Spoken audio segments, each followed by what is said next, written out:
warahmatullahi wabarakatuh.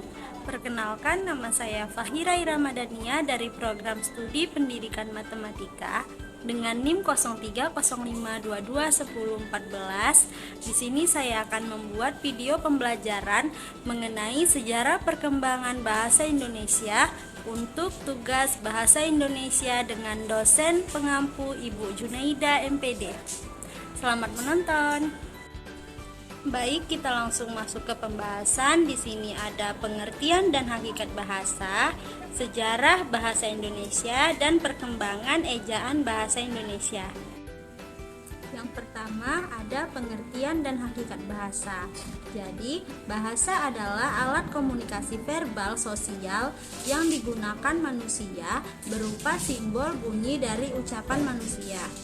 Pada hakikatnya, bahasa merupakan bentuk ujar atau lisan. Nah, bahasa sendiri digunakan sebagai alat komunikasi dalam kehidupan sehari-hari, seperti kita menggunakan bahasa sebagai berbicara dan komunikasi terhadap interaksi masyarakat. Nah, yang kedua ada sejarah bahasa Indonesia.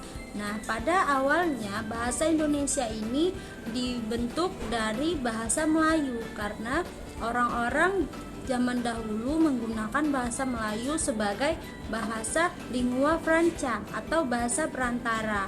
Jadi sejarah bahasa Indonesia ini cikal bakalnya adalah bahasa Melayu.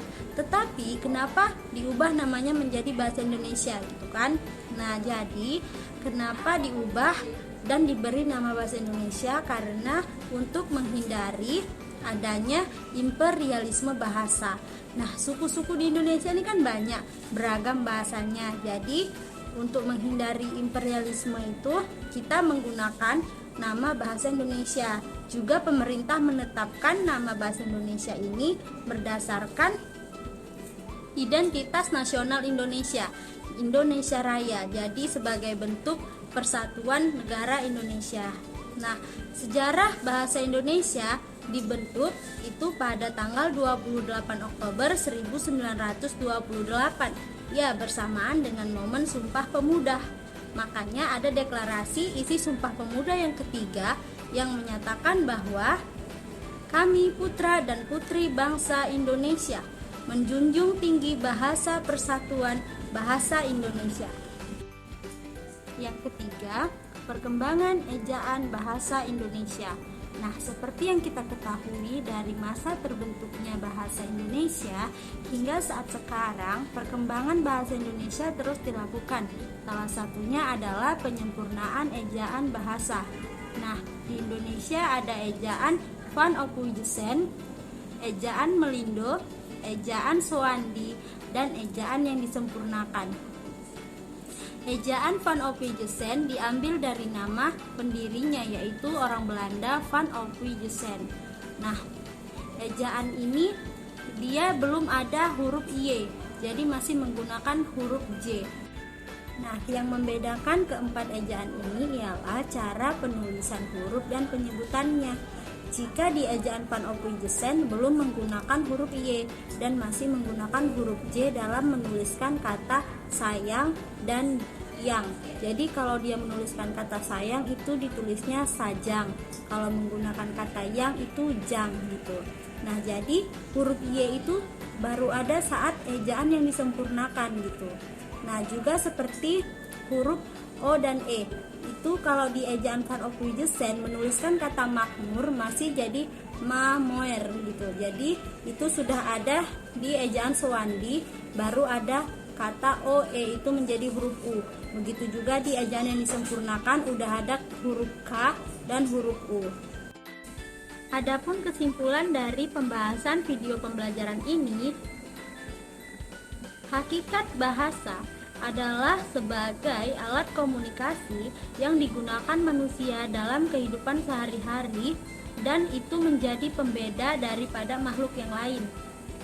Dan ada bahasa Melayu itu sebagai cikal bakal lahirnya bahasa Indonesia yang dideklarasikan bersamaan dengan momen Sumpah Pemuda pada tanggal 28 Oktober 1928. Nah, banyak usaha yang telah dilakukan untuk perkembangan bahasa Indonesia, Salah satunya adalah dengan penyempurnaan ejaan bahasa. Ada 4 ejaan, yaitu ejaan Van Ophuijsen, ejaan Melindo, ejaan Suwandi, dan ejaan yang disempurnakan atau EYD.